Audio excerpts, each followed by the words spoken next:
E aí pessoal, tudo bem? André do Blog de Valor novamente aqui respondendo outra dúvida aqui que eu recebi. Essa foi no Facebook, deixa eu até olhar aqui, foi do Rafael, cadê? Tá aqui, do Rafael. Bom, ele viu aqui o vídeo que a gente colocou, né? Dois vídeos atrás, acho que são 2 vídeos atrás aí, que a gente falou como distribuir os novos aportes mensais na carteira para realocação, que foi uma pergunta que havia sido feita pela Lívia, desculpa, né, anteriormente. Então, aqui ele colocou o seguinte: ok, André, gostei do vídeo, mas tem uma dúvida com relação a essa estratégia de realocação, né, que pelo que ele entendia, ele não leva muito em consideração a retirada dos dividendos das ações, né, nesse processo de realocação.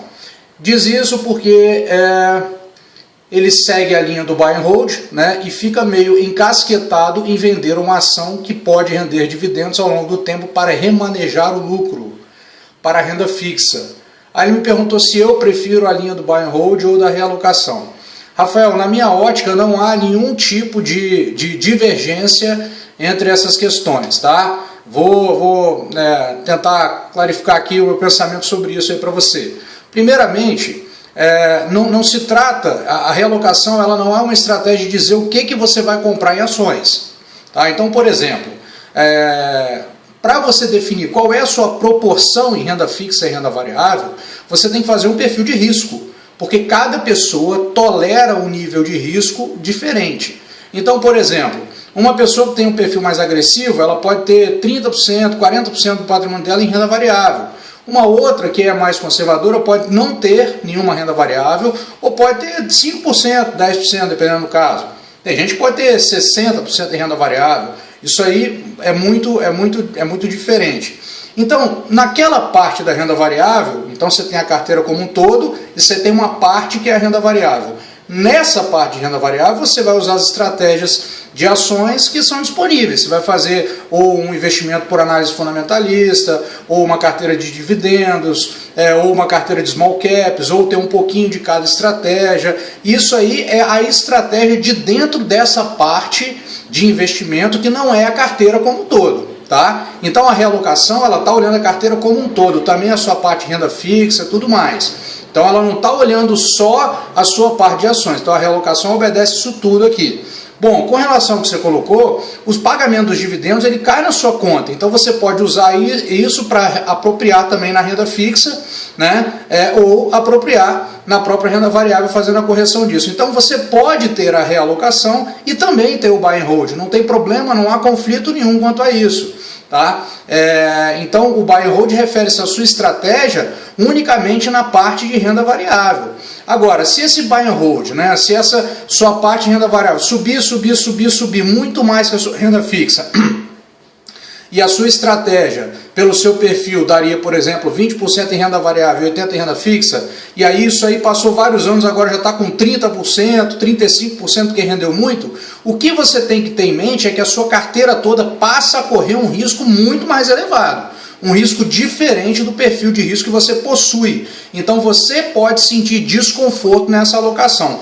Por outro lado, o perfil do investidor também se modifica ao longo do tempo de acordo com o aprendizado e a vivência que ele tem no mercado, porque alguns riscos que ele enxergava, ele já começa a ver que não é mais ou menos daquela forma, que aquilo acontece ao longo do tempo, e enfim, as coisas vão se encaixando dentro de uma lógica que ele consegue administrar e entender e melhorar a tolerância ao risco. Então isso também pode acontecer. Então é importante assim, você não fugir do seu perfil para não gerar um incômodo, um desconforto para você no seu investimento.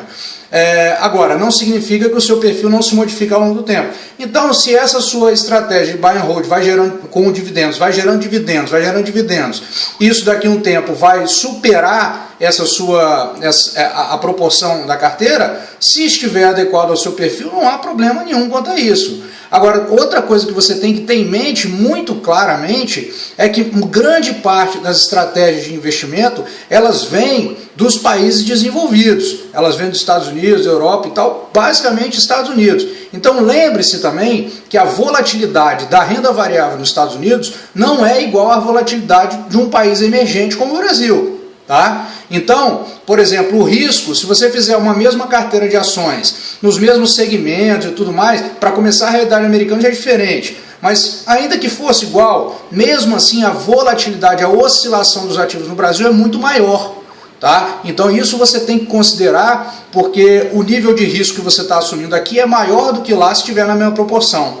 Então tanto é que lá as pessoas num perfil conservador vão ter 60%, 70% de renda variável. Né? Aqui uma pessoa conservadora vai ter no máximo 5, 10, no máximo. Por que isso ocorre também? Lembre-se também que as taxas de juros americanas, elas inexistem. A gente aqui está mal acostumado a ganhar a maior grana, a maior rentabilidade do mundo, sem correr risco, na poupança, ou no tesouro, ou no CDB, etc. A gente tem vários instrumentos assim, com taxas elevadas. Né? Então isso lá não existe. Se o cara aplicar uma renda fixa igual a essa, a inflação é maior no ano sempre do que a rentabilidade. Então aqui a gente ainda tem um custo de oportunidade mais elevado. O que é o custo de oportunidade? É a gente ganhar a taxa boa com risco menor, assim, na renda fixa, né? Sem precisar ir para ações. E no caso das ações, a gente é muito mais volátil, porque a gente depende muito intensamente, inclusive do fluxo estrangeiro, para vir comprar as nossas ações aqui e isso se movimentar. Então, esses pontos você precisa observar. Mas, resumidamente, a realocação não tem nada a ver com a... Opa, só um minuto. A realocação não tem nada a ver com a estratégia de buy and hold, tá? Tem absolutamente nada a ver. Você pode fazer realocação mantendo sua estratégia de buy and hold, que está olhando a parte de ações da sua carteira. A realocação vai olhar a sua carteira como um todo. Beleza? Acho que foi muito legal a sua pergunta, por isso que eu achei bacana também fazer o vídeo, ao invés de colocar lá no Facebook, porque isso já é uma dúvida que serve para todo mundo, tá bom? Então, fica aí o meu comentário, se quiser, pode digitar mais embaixo aí que a gente vai construindo em conjunto aí a melhor estratégia aí para cada um, né, dando os insights aí do mercado e da forma de planejamento que a gente lida diariamente. Beleza?